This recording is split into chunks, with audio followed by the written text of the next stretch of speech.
The Black Tulip by Alexandre Dumas. Chapter 23. The Rival. And in fact the poor young people were in great need of protection. They had never been so near the destruction of their hopes as at this moment, when they thought themselves certain of their fulfilment. The reader cannot but have recognized in Jacob our old friend, or rather enemy, Isaac Boxtel, and has guessed, no doubt, that this worthy had followed from the Buitenhof to Loewestein the object of his love and the object of his hatred, the black tulip and Cornelius van Baerle. What no one but a tulip fancier, and an envious tulip fancier, could have discovered, the existence of the bulbs and the endeavours of the prisoner, jealousy had enabled Boxtel, if not to discover, at least to guess. We have seen him more successfully under the name of Jacob than under that of Isaac gain the friendship of Gryphus, which for several months he cultivated by means of the best Genièvre ever distilled from the Texel to Antwerp, and he lulled the suspicion of the jealous turnkey by holding out to him the flattering prospect of his designing to marry Rosa. Besides thus offering a bait to the ambition of the father, he managed at the same time to interest his zeal as a jailer, picturing to him in the blackest colours the learned prisoner whom Gryphus had in his keeping, and who, as the sham Jacob had it, was in league with Satan, to the detriment of his Highness the Prince of Orange. At first he had also made some way with Rosa, not indeed in her affections, but inasmuch as, by talking to her of marriage and of love, he had evaded all the suspicions which he might otherwise have excited. We have seen how his imprudence in following Rosa into the garden had unmasked him in the eyes of the young damsel, and how the instinctive fears of Cornelius had put the two lovers on their guard against him. The reader will remember that the first cause of uneasiness was given to the prisoner by the rage of Jacob when Gryphus crushed the first bulb. In that moment Boxtel's exasperation was the more fierce, as, though suspecting that Cornelius possessed a second bulb, he by no means felt sure of it. From that moment he began to dog the steps of Rosa, not only following her to the garden, but also to the lobbies. Only, as this time he followed her in the night, and barefooted, he was neither seen nor heard, except once, when Rosa thought she saw something like a shadow on the staircase. Her discovery was much too late, as Boxtel had heard from the mouth of the prisoner himself that the second bulb existed. Taken in by the stratagem of Rosa, who had feigned to put it in the ground, and entertaining no doubt that this little farce had been played in order to force him to betray himself, he redoubled his precaution, and employed every means suggested by his crafty nature to watch the others without being watched himself. He saw Rosa conveying a large flower pot of white earthenware from her father's kitchen to her bedroom. He saw Rosa washing in pails of water her pretty little hands, begrimed as they were with the mould which she had handled, to give her tulip the best possible soil. And at last he hired, just opposite Rosa's window, a little attic, distant enough not to allow him to be recognized with the naked eye, but sufficiently near to enable him, with the help of his telescope, to watch everything that was going on at the Loewestein in Rosa's room, just as at Dort he had watched the dry room of Cornelius. He had not been installed more than 3 days in his attic before all his doubts were removed. From morning to sunset the flower pot was in the window, and like those charming female figures of Mieris and Metzys, Rosa appeared at the window as in a frame, formed by the first budding sprays of the wild vine and the honeysuckle encircling her window. Rosa watched the flower pot with an interest which betrayed to Boxtel the real value of the object enclosed in it. This object could not be anything else but the second bulb, that is to say, the quintessence of all the hopes of the prisoner. When the nights threatened to be too cold, Rosa took in the flower pot. Well, it was then quite evident she was following the instructions of Cornelius, who was afraid of the bulb being killed by frost. When the sun became too hot, Rosa likewise took in the pot from 11 in the morning until 2 in the afternoon. Another proof: Cornelius was afraid lest the soil should become too dry. But when the first leaves peeped out of the earth, Boxtel was fully convinced and his telescope left him no longer in any uncertainty before they had grown 1 inch in height. Cornelius possessed 2 bulbs, and the second was entrusted to the love and care of Rosa. For it may well be imagined that the tender secret of the 2 lovers had not escaped the prying curiosity of Boxtel. The question, therefore, was how to wrest the second bulb from the care of Rosa. Certainly this was no easy task. Rosa watched over her tulip as a mother over her child, or a dove over her eggs.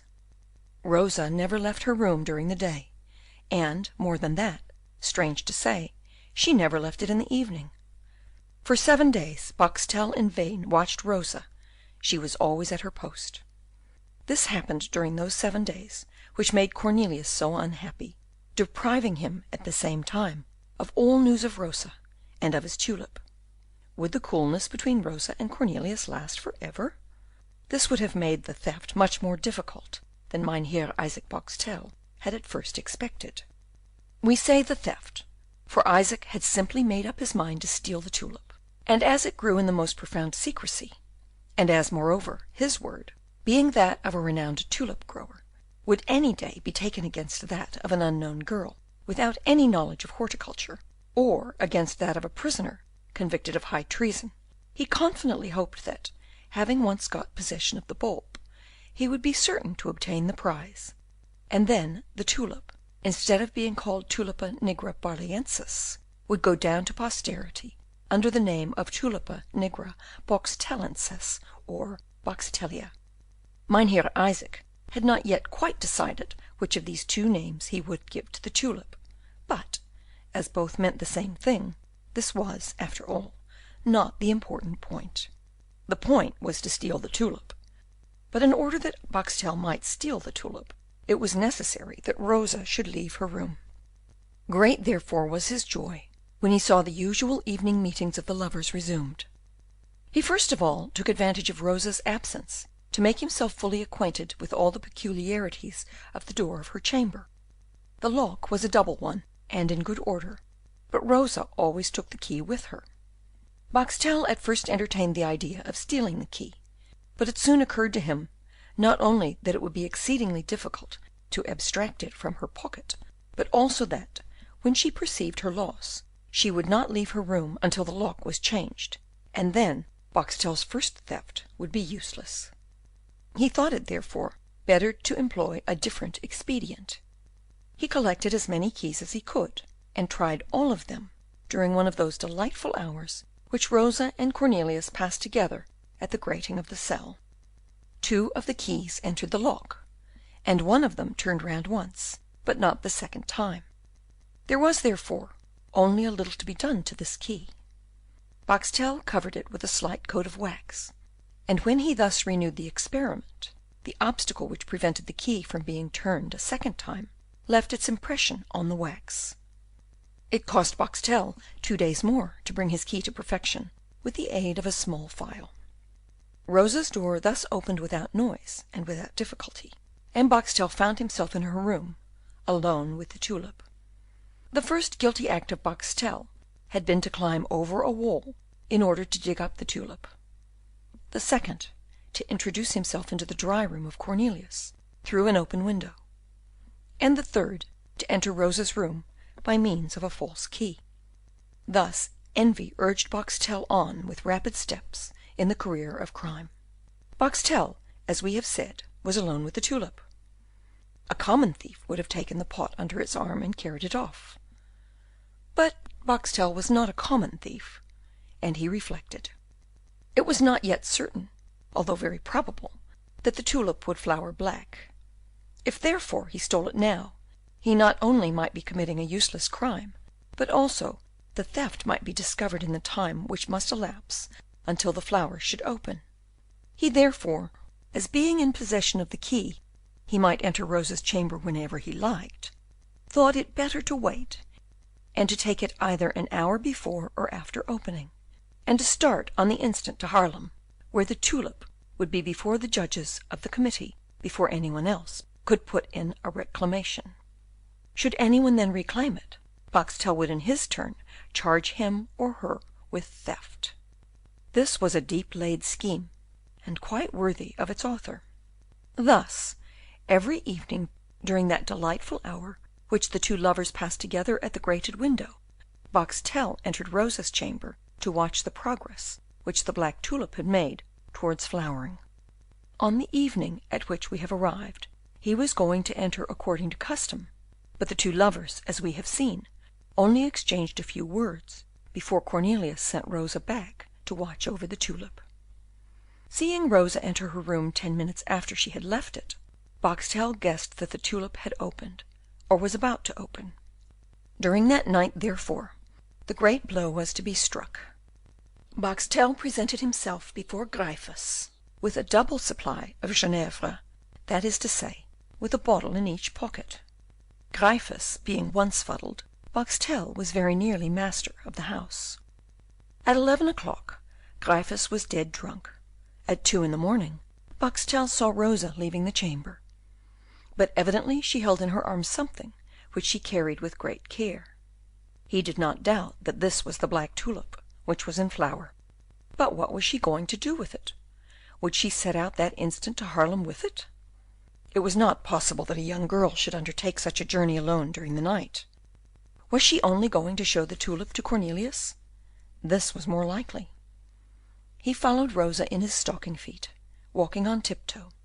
He saw her approach the grated window. He heard her calling Cornelius. By the light of the dark lantern he saw the tulip open, and black as the night in which he was hidden. He heard the plan concerted between Cornelius and Rosa to send a messenger to Haarlem. He saw the lips of the lovers meet, and then heard Cornelius send Rosa away. He saw Rosa extinguish the light and return to her chamber. 10 minutes after, he saw her leave the room again, and lock it twice. Boxtel, who saw all this whilst hiding himself on the landing place of the staircase above, descended step by step from his story as Rosa descended from hers, so that when she touched with her light foot the lowest step of the staircase, Boxtel touched with a still lighter hand the lock of Rosa's chamber.